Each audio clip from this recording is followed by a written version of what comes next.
Hello and welcome to the Work Inspired podcast. I'm your host, George Lucas Pfeiffer. On today's episode, we're featuring Art Zambianchi. He is the Chief Operating Officer for Empower, which is America's largest woman-owned media agency. This is a great conversation and you're going to learn a lot. Work Inspired starts right now.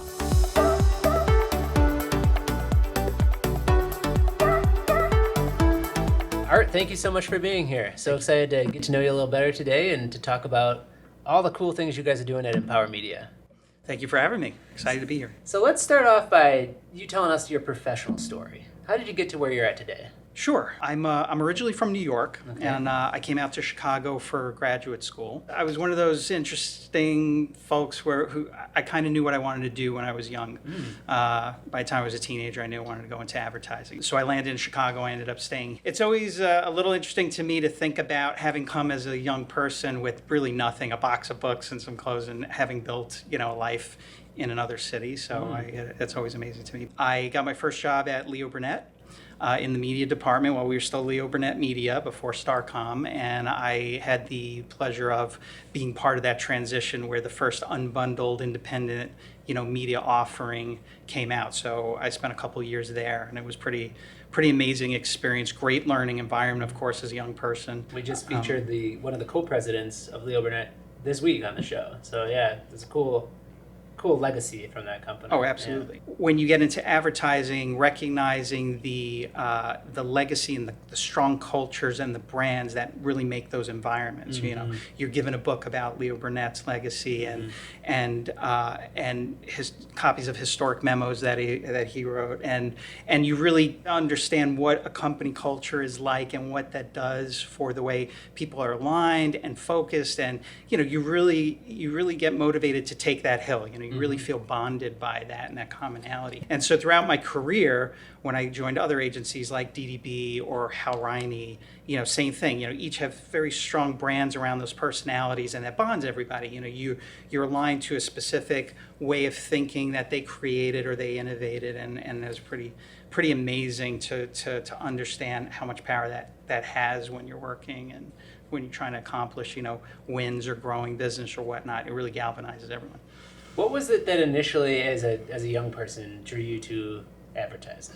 I think probably for most, the creativity of it, right? Even though I grew up in an environment that was 3 or 4 networks, and then the expansion of cable television, pre-internet, I was always enamored by the ability to tell emotional stories in 30 seconds. I was always appealed by that. I was just always amazed at how you could be moved by these vignettes.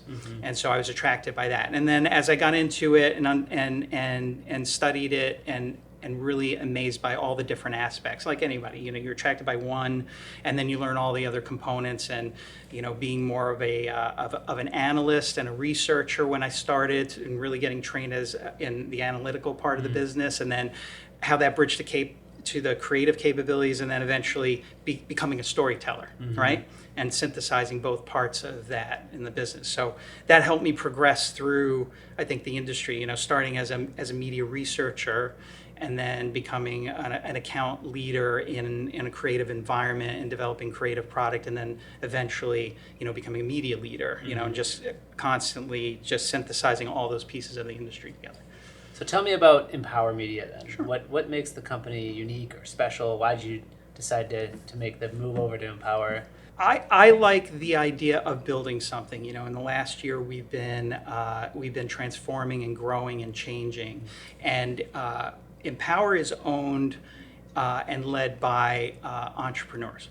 And so that brings a very, very different perspective to how you do business than, the experience I've had in the past with some of the corporate and holding companies. It promotes a very much a creativity and an innovation and a disruption in how we do things. There's a lot of flexibility there. There's a very much progressive can-do attitude. And we can be very, innovative and kind of scrappy and crafty in how we service our clients' business, how we interact with the industry, how we develop partnerships. And I really like that. After being part of larger companies over the last couple of years, I like the speed and agility that we offer. Cool. How's the company kind of structured? Are you all in one spot? Are you dispersed around multiple cities? Sure. Yeah, we have a network.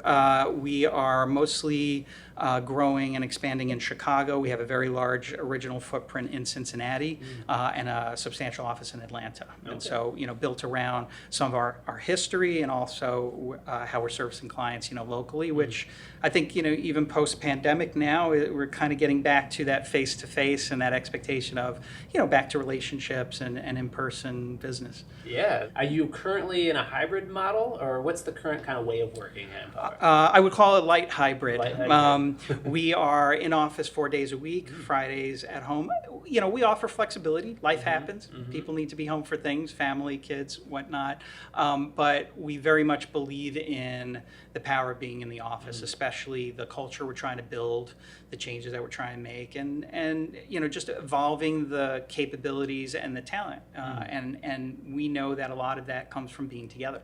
And especially when you bring in new people and you're going through training and alignment. And like I said, galvanizing around visions and brands, it benefits from being together. Well, we agree. And we hear that consistently on the show. We're talking to leadership. We're talking to influencers that have something to do around space and people decisions. And so we're not surprised when we hear that from leadership. How do the teams and the employees feel about that? I think in your industry specifically, where there's a lot of creative collaboration, a lot of innovation, being together seems obvious. Has it been well received to have 4 days in? Is that kind of are you seeing that with your competition, or has there been struggles with attracting or retaining, given that that's not as flexible as some other styles? It varies, to be honest, right? In some cases, it's a challenge. In others, it depends on the personalities and whatnot. I think in our industry, we're seeing it go back to in-office, especially with creative agencies. But also, like we said, the collaboration of an agency culture and environment. It's like, even though we're in media, we're still around creativity. It's still around innovation and coming up with ideas and being disruptive. And that comes from being together in the room and brainstorming and whatnot. And so I think when we interview folks and we talk to talent and they recognize that they're part of building and growing, and some appreciate that. And I will say I'm surprised that we're starting to see a majority of folks wanting to be in office. It's a couple of years post-pandemic, and folks are like, I want to get out of the house. I want to be around people. A lot of us get into the industry because we like the people component. You like the creativity, and after a while, yes, the flexibility is convenient, but at the same time, people want to be around people, and I think we're starting to see that. Well, one of my questions I had was, is the workplace still relevant? I think the answer is yes. As you just said. Absolutely. Tell me, let's unpack a little bit why though. Like, I think on the surface, innovation, creativity, collaboration, like I said, those are things that are easier to do when you're together. It's more spontaneous, it's less planned, it's less isolated, it's more cohesive. But what are some of the ways the actual space itself, you had mentioned culture, growth, and development. Right. What are some of the ways that you're using your workplace to kind of, if not enable those things, to promote them? You want to give people a reason to be in office besides just work, right? And so that's having a robust program of cultural experiences, right? Whether that's celebrating certain days or training or fun, doing things as a team, whether that's volunteering, doing something off-site, or bringing folks in. And so I think keeping that consistently going and those types of programs is key to giving people other ways that, we can't just say, I want you in there because I want you to work in there. There are other things going on. And we were saying it contributes to the culture and what we believe in, right? You have to live that in different ways, and it has to manifest itself in different ways. And so, part of that is making that environment feel creative. Even in my history in creative and ad agencies, everything that was invested in the environment was to give it the, to enable and fertilize a place where people can do their best work. And I think that's always in our mind. What I tell some of my team, like, tell me what you need. I'll green light anything. If it helps you feel good here and be productive and, whether that's 5 screens or a different chair or whatever, or snacks, or, we want to give them reasons to want to feel good there and do their best work and feel like they want to come in. So I think it's, the cultural programs, it's shaking up that status quo, not just feeling like we're just back to punching the clock and I need you at your desk, and be mindful that we are building a brand through all of those interactions. And I think, things like training, we're benefiting from. We lost a lot as an industry from the pandemic in terms of that over-the-shoulder supervision and training. I started off talking about my Lee Burnett story, but you get, as a junior person, you get so much from somebody grabbing you and go, come sit in the back of the conference room and see this meeting, or just interacting with a very senior person and listening to what they have to say and absorbing some, words of wisdom. So, being very conscious that those things are still very beneficial, even in the digital age. That type of interaction is still important. Well, it's funny because my experience, and I worked remotely early in my career because I was in the not-for-profit space, and the flexibility was great. The isolation was not. And what I realized is there were certain things that I could teach myself, and it would take me longer to teach myself online, or, I think that technology has enabled faster learning remotely today. But what I didn't realize is that there's things that I didn't know that I needed to learn that there was no way for me to get those things. And I think the best way, we just talked about it on an earlier episode that we recorded this morning, the apprenticeship concept. You're learning from people that have already had that experience, and there's so much that you don't know. So if you can sit at home and say, I can teach myself using AI or using the internet, you don't even know what you don't know sometimes. So, right. Yeah. Yes, exactly. And it's not a commentary on junior people not being resourceful, because I will say, generationally, they have proven more than anyone that they could figure things out, right? The environment is so much different than it was. But at the same time, there's some of those intangibles that, and I think you're seeing that as a trend in the industry right now, where the last several years have been around employee wellness, and that's good. And now we're starting to synthesize back to, business benefits. How's that start to translate into productivity or training or growth, right? I know you can exist now in these environments, and the flexibility and the agility now. How do we help grow you? How do you progress from there, right? Yeah, and I think that there's also more of a two-way street than there's been in the past. There's so much disruptive technology, and change is coming so quickly. I don't think that change and disruption is new. It's been around forever. Right. But I think we can all agree that it accelerated significantly given the pandemic. And when we look ahead at artificial intelligence and machine learning and some of these things that are on the horizon, they're coming quickly. And so I think there's an opportunity for young people to also be, in a way, mentors to the experienced generations. Absolutely. And there can be some cross learning and benefits from being together. So. Absolutely. And that's totally that collaboration, because we are in a service industry, and so our clients are looking for counsel and leadership from us in that, and that's all ranks, right? That doesn't necessarily have to come from the senior ranks. They come from the junior folks who are hands-on all the time. They're experiencing it in their day-to-day. So there's a huge opportunity there. We interviewed earlier in this season the CEO for Saatchi & Saatchi, and I was interested to kind of unpack a little bit what that role meant at that organization. How is your role defined at Empower? Like, what does the Chief Operating Officer do? Because I know that role's responsibilities at more of a traditional business, but in a creative space, do you still get creative? That's a great question, because I think especially in these types of environments, I mentioned resourcefulness, and I think it's that part of just going where you're needed, right? And for me, it's a great culmination of my varied experiences in both advertising and media, and even the client side, and trying to contribute anywhere I can in that. So it's a tight remit, but also a loose remit. I mean, for me, I definitely am a problem solver.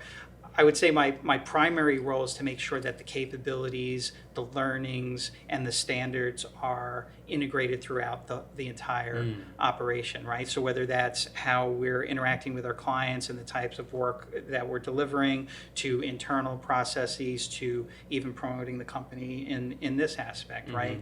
And making sure that things that are happening over here are getting cross-pollinated, and that we're innovating, and that's being implemented with speed and properly. So I have my hands in kind of a lot of things, but that's how I see it, is at least internally being a connector of those things, because I have the privilege of kind of touching everything, right? And so almost acting like the conscience of the organization in that aspect. That's a cool I'm way the to put Jiminy it. Cricket in that sense, right? Yeah.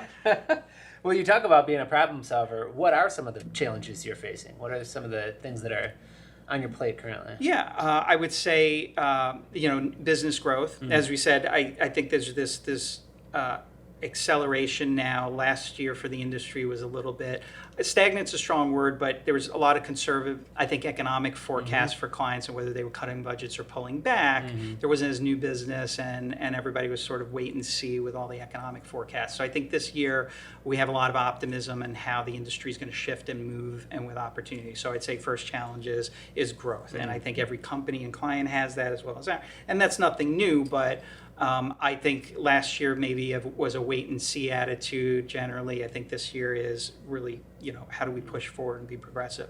I think the second thing for us is, we very much as an operation believe in technology enablement. And that kind of goes back to how important the workspace is, because we're doing those things to, make our interactions more efficient and definitely more impactful for our clients. And so how we're testing new technology platforms, how we're training our folks on there, how we're applying that, how that's creating opportunities and advantage for our clients. That's the second challenge for us this year, is to really, get ahead of that and lead our clients. There's so much change and disruption in the industry right now, and getting on top of it and kind of driving that advantage. What are some of those things? I mean, the idea of change and disruption is, like we've already talked about in this conversation. How do you kind of forecast or plan for some of that when you're looking at looking short term this year, but also looking at the rest of the decade? As you talk about, you're setting yourself up for growth. You want to scale your presence here in Chicago and around the country. Right. What are the things that you're paying attention to right now? Well, very obvious AI, and I think task management and automation. I think clients are looking to get more efficient in the investments that they make in their agency partners. So we want to be a part of that, and we want to be conscious of that. And so that's number one, right? How can we make that not just a way of being more efficient in how we manage tasks, but how can that be a competitive advantage for us and our clients, right? So a lot of our exploration and platform management and training and innovation on that front. So that's definitely key. And we have a couple of things that we put in place that I think are unique to what our agency is doing. That space is moving so fast that it's kind of pretty dominant conversation right now. And so if you're a company and you're seeing all these things and you look for the counsel and partnership from your agency to lead you through that, and that's first and foremost for us. It's tough when you're looking across the whole decade, but at least in the next 12 months, that's paramount. Big focus. Yeah. When in an agency in an industry like yours, where people are your product, right? And it's that thought leadership, that mind share. How do you differentiate when you're planning for something like AI? Are you creating your own version? Are you looking at the ChatGPTs and I was playing on Bing's image AI generator. It's fascinating what it can do. And scary. Yes. But are you leveraging others' tools, or are you thinking about creating some of your own? Is it a blend? How are you making sure that what has set you apart and differentiated you in the past is still going to be what brings in new business and growth in the future? Right. It's a variety of both. Okay. And I'd say this is where the unique aspect of us having entrepreneurs as owners, right? Because they are connected into the marketplace in ways that I think other traditional agencies and holding companies aren't, right? And so we're able to develop a lot of things that are very unique to us because we have partnerships in technology and investment communities, and seeing things like alpha and beta opportunities much earlier than when they're showing up to holding companies or others. So I feel like that's a unique advantage for us. Plus the speed in which we can test, implement, and scale is, we implemented something that I think we got to look at, and we started developing in September, and it's up and running by December on all of our clients, right? I would say in my experience, that has not happened in other organizations, right? So it's a longer process. So that kind of can-do progressive attitude, I think that just reveals itself in everything that we're doing. Do you see your customers sometimes trying to use these tools, I don't want to say in place of you, but I want to say like content creation and media creation?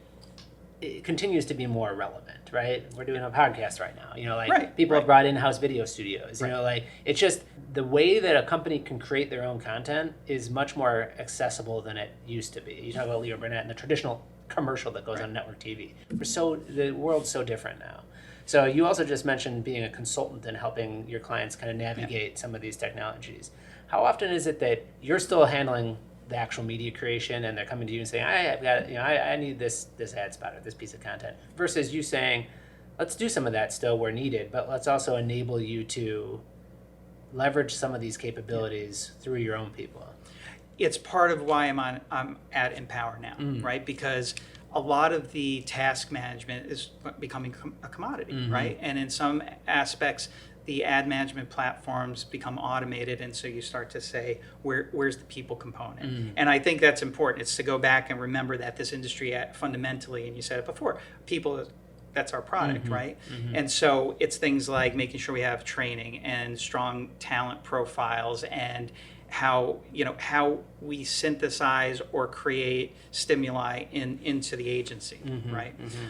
And not be rigid about where we need to play, and that's kind of our advantage, right? I'm not beholden to or handcuffed to any singular way of doing business as I would in maybe some other parts of the industry. And so I can be a consultant, I can be the server or provider of the services. I can consult, I can be agnostic. I don't necessarily have to be rigid to a particular offering, so I can help them. So I think, we win our clients' business every day, and that's kind of the conversation we have. You want to do it in-house? Fine. Let us help you do it in-house. Sure. If you want to do it differently, we do it this way.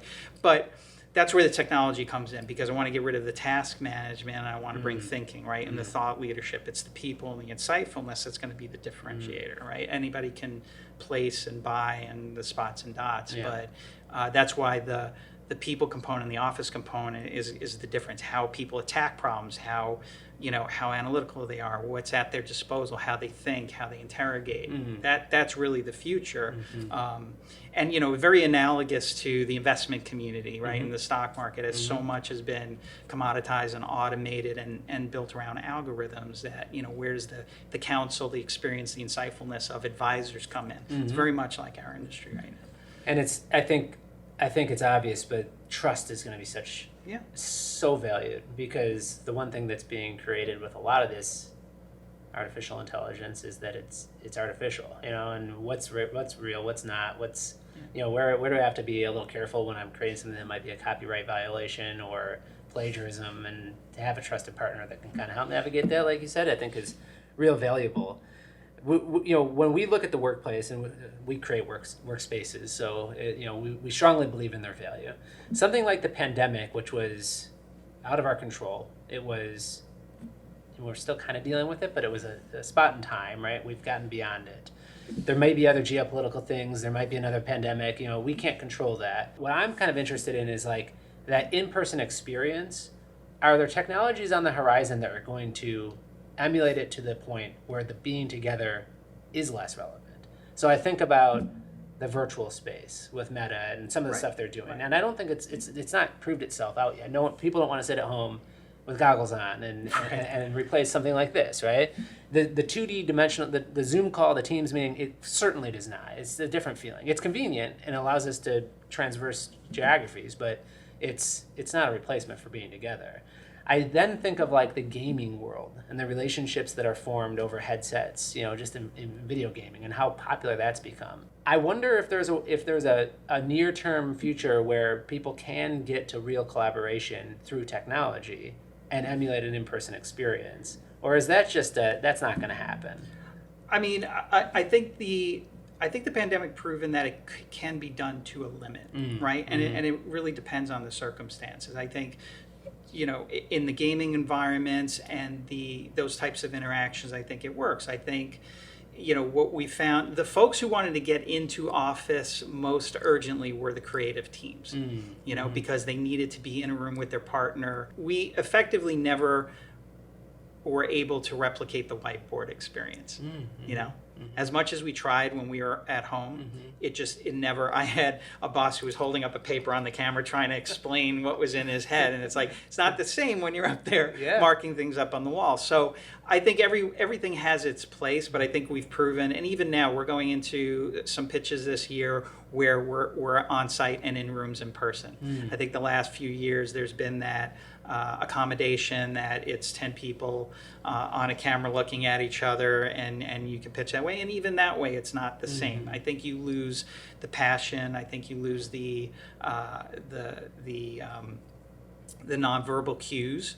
I think that comfort. I mean, again, it's a people business, and that chemistry, it really can't be replicated virtually. We've proven we can do work, and we can manage productivity that way, but it leaves a lot on the table that is sort of fundamental to our business. Yeah. I think one benefit of the pandemic was we're now better equipped to connect multiple offices, or a client that might be remote, or if we hired an employee or someone's traveling, or like yesterday we had the power go out, so we sent our people home and we could do it, Right. Whereas before the pandemic, it was rare that someone had video conferencing technology, which was always baffling to me. But when you do these in-person meetings, are you encouraging all in-person, or like some companies, are you putting an emphasis on the digital equity of having an experience for the people that aren't in person that's similar, if not equal, to the one that is in person? I mean, it varies, again, with the circumstances. I think one of the things that we found, as with most companies, is it expanded the talent base, or our ability to have specialists in different parts of the country as needed,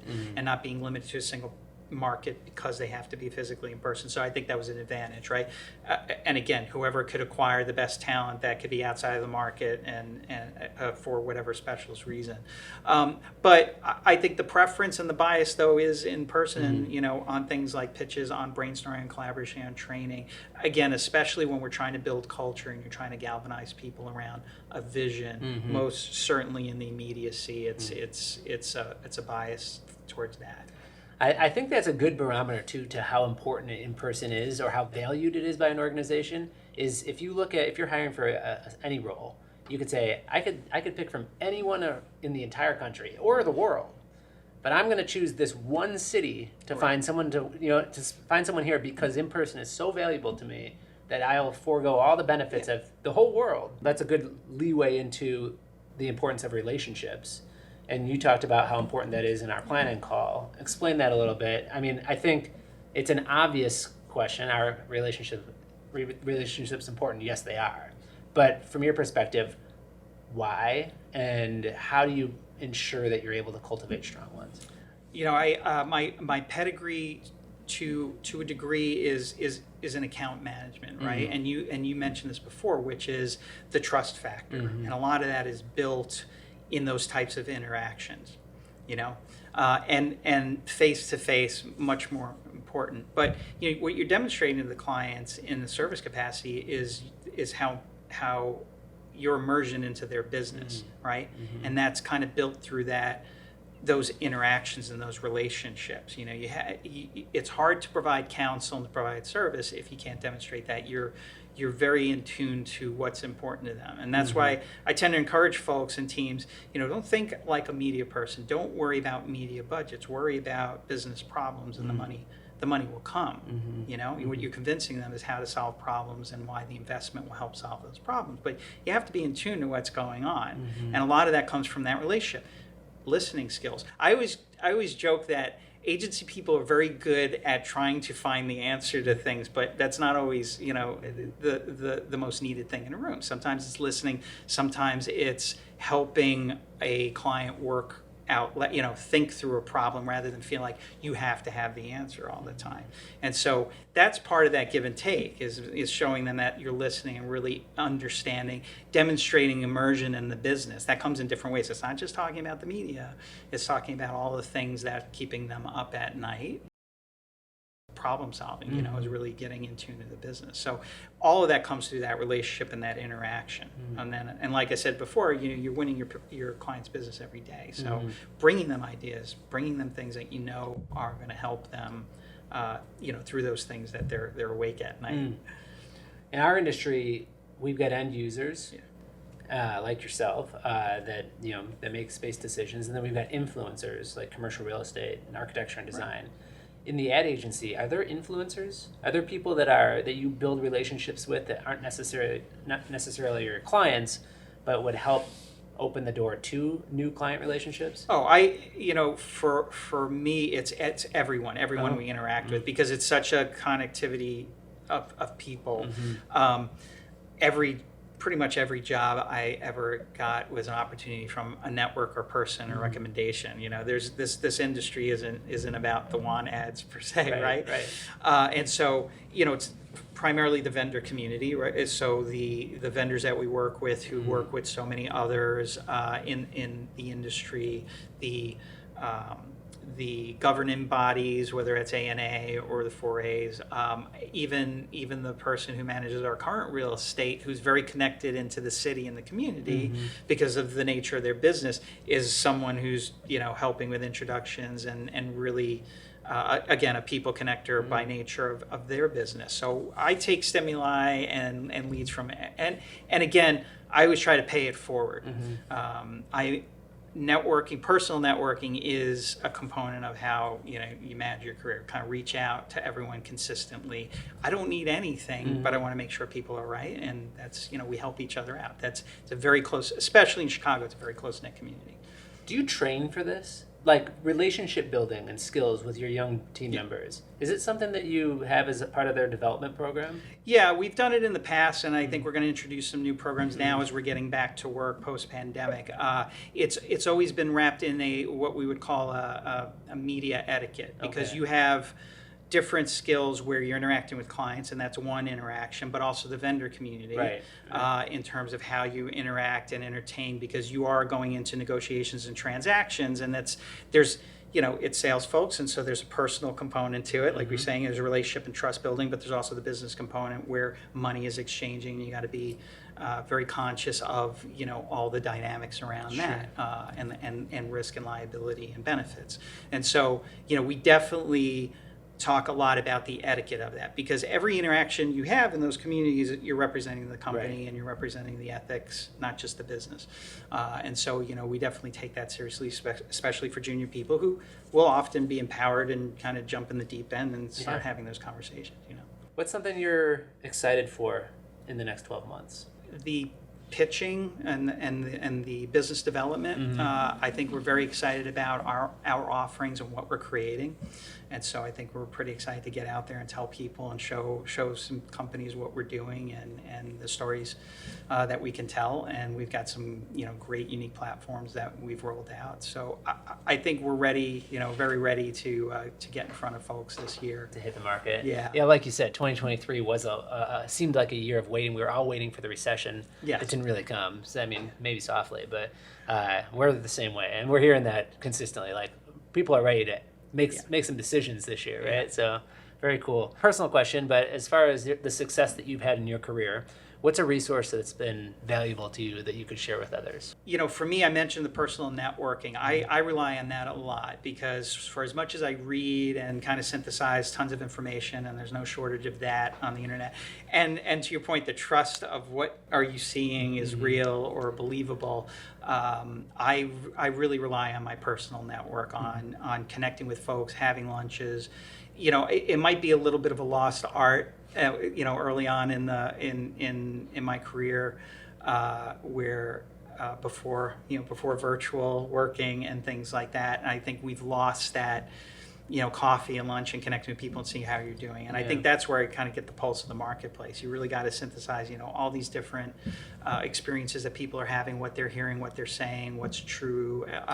And I really rely on that. And that would be my encouragement to folks, is kind of get back out there and make the time. We're so busy, but it's like, you got to make an hour at the end of the day, go have coffee, go catch up, and see what's happening across the street. I love the etiquette training.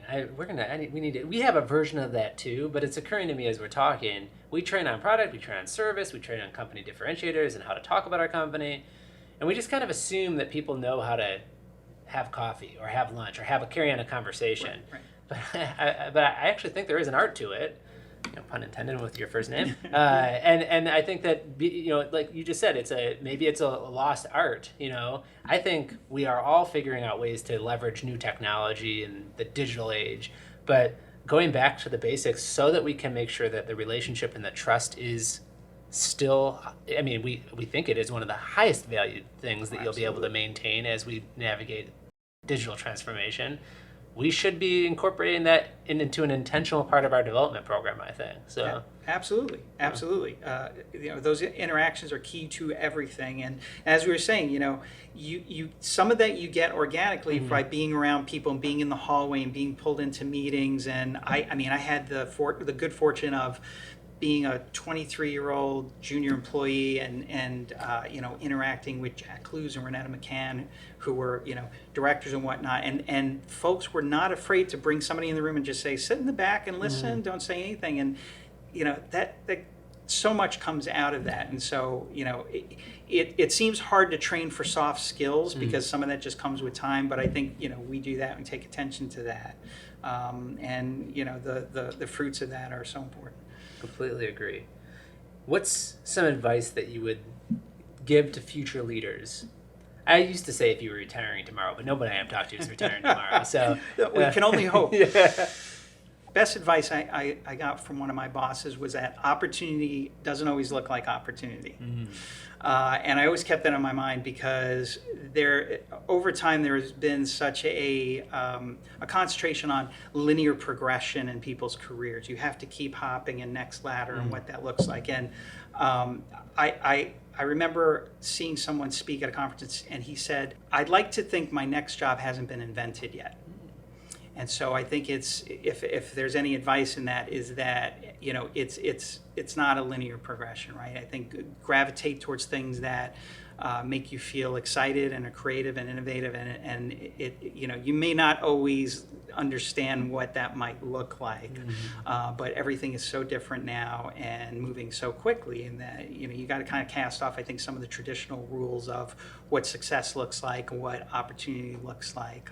I tend to stay to the mantra of being curious. I really like to learn.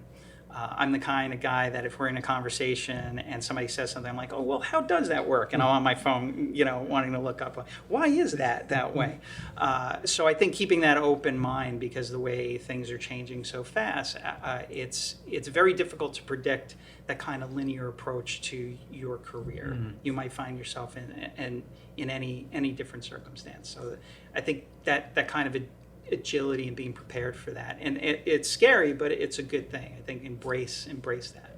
And I love that because it's not just the perspective that an employee could have as they look at their career, but it's also one that a leader could use in shaping the culture for their team, because they're going to be able to create opportunities that don't look like opportunities within their own organizations that will allow people to stay at that company and grow there instead of just job hopping around to other businesses. Yeah. And I'd like to say that we definitely embrace that creativity inside. Like I said, there's an entrepreneurial aspect to it. It's like if you can make it, if you can create it, if you can concept it, and go for it. And I think that's the best we can do for our employees, and just give them that blank canvas and say, this is a safe space for that, and we'll enable it and we'll empower you to do that, and you could do your best work. So. Cool. Well, Art, it sounds like there's some incredible times ahead for Empower. It sounds like the Chicago team's a great place to be at, and I wish you the best of luck in your short-term future growth and long-term ambitions as you transform or navigate the transformation ahead. I really appreciate you being here and sharing your insights with us. Oh, thank you. Thanks for having me. Thanks for listening. If you enjoyed this conversation, please take a moment to rate our show. If you haven't already, be sure to subscribe to the Work Inspired podcast so that you don't miss any of the incredible guests we have planned for upcoming episodes. We'll continue to find the best and brightest minds in business so that you can learn, grow, and succeed, and so that we can all work inspired.